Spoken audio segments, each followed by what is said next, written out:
Today's video is about how to convince your nervous partner to allow you to have the birth that you wish to have, especially if you're considering having a natural birth or a birth at home, a birth in a birthing centre, or even a free birth. So a birth that may go against the mainstream view of birth, being in hospital. And the way to convince your nervous partner is by basically not doing that at all, okay? If you try and convince somebody to do something, you are already kind of putting yourself in a position of inferiority and weakness, because you are basically asking permission to give birth the way you want to give birth. And frankly, you as the mother own your body. You are the one fully 100% responsible for your baby as well. So you do not need to ask permission from anybody, not even the father. Yes, it's half his baby, but at this stage in time, as in the conception of the baby, the growing of your baby, and the birthing of your baby, that is your domain and your domain alone. And it's your birth experience. So a way to kind of explain what I'm trying to say is true respect of your body, true respect of anybody's body, is to understand and appreciate that your body, your genitals, your organs, everything is yours. And no one can dominate or manipulate that or try and coerce you into doing things that you don't want to do, unless they are disrespecting your autonomy to your body and your sovereign being.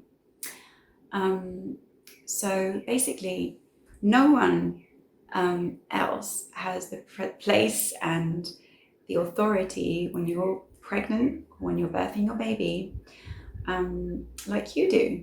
Only we women can become pregnant. Only us mothers can take 2 cells and, create an entire human being from those 2 cells. Only we are the ones that are completely under the influence of a whole cocktail of hormones that grow and nurture and nourish this beautiful child. Only we are the ones that will be giving birth.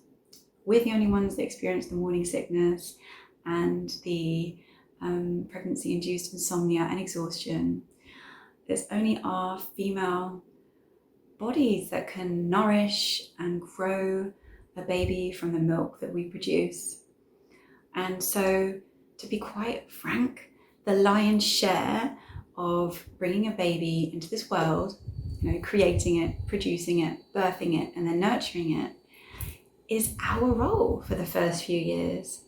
Of course, the fathers and partners will have a massive, I hope, role in the raising of the child after those first few fundamental years. But the birthing arena is ours, and ours alone. And if the father feels nervous about the choices you've made, it's really something you need to both talk about and question, because why does he feel trepidation towards you birthing the baby the way you want to birth the baby? Does he not trust you? Or is he just frightened because he doesn't know much about the area? In which case, he could do some research and find out about, spontaneous, normal physiological birth to gain some trust in that area.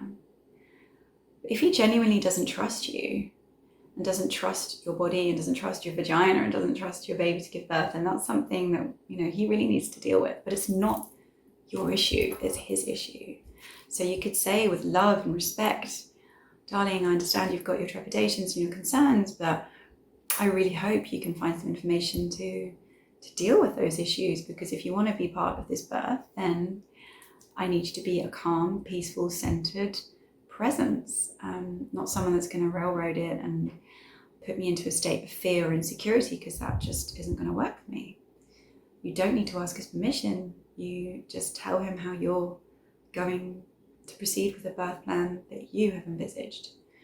I feel really fortunate looking back now that my husband really automatically seemed to take that role. He did just become the gracious servant, so to speak, when it was the birthing day, because he just peacefully was there for me. He listened to whatever I needed.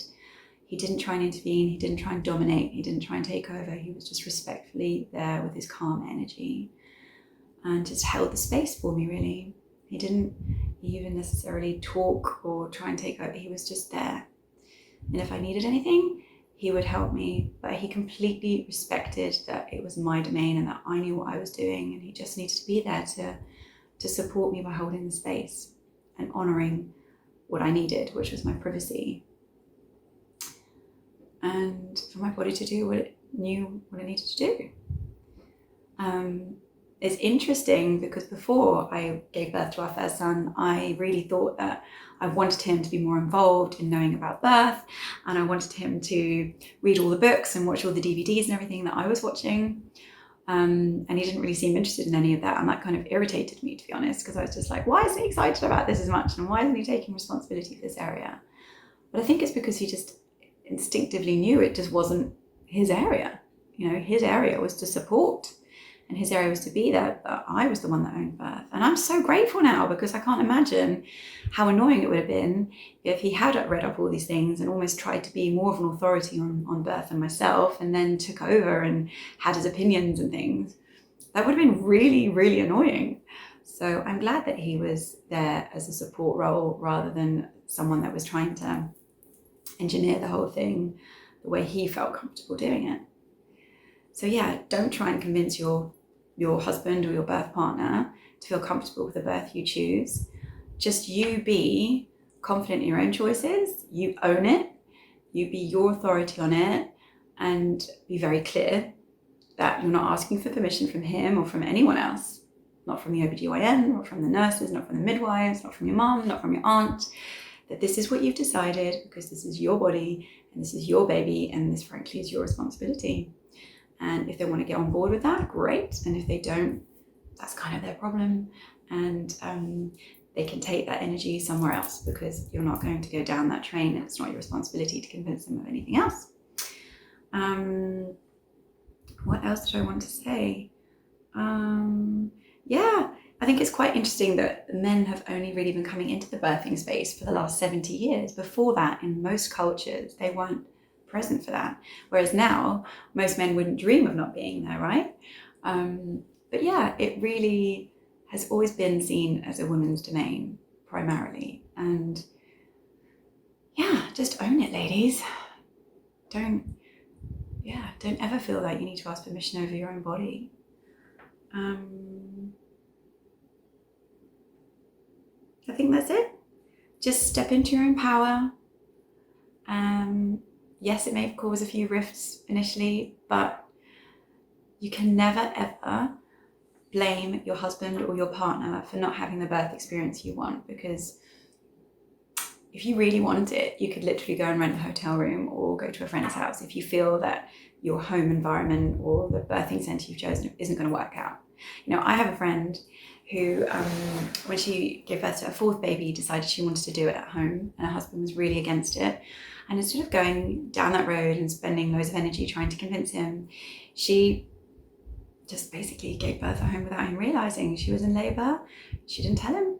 She went into the bathtub, she gave birth to the baby, and then she told them that she'd done it on her own. I mean, that is very courageous and very ballsy, but she just knew that he was going to basically screw it up for her and jeopardise the whole thing if he knew that she was in labour, because he would have insisted she go to hospital, which she did not want to do. So fundamentally, if you want to have your dream birth, then you need to be in charge of it. And yeah, I think Katie's story just depicts that really, really well. So just something for you to think about, something for you to mull over. If you want to convince someone of your birth choices, who are you really trying to convince? Is it really that you're trying to convince yourself? Are you really trying to get permission from other people? Because I think once you know what you really want, you don't need to convince anybody else. It's your body and it's your baby and it's your birth. You are not a vessel to carry a man's possession. This baby and you are like symbiotically linked, and it's your birth, no one else's.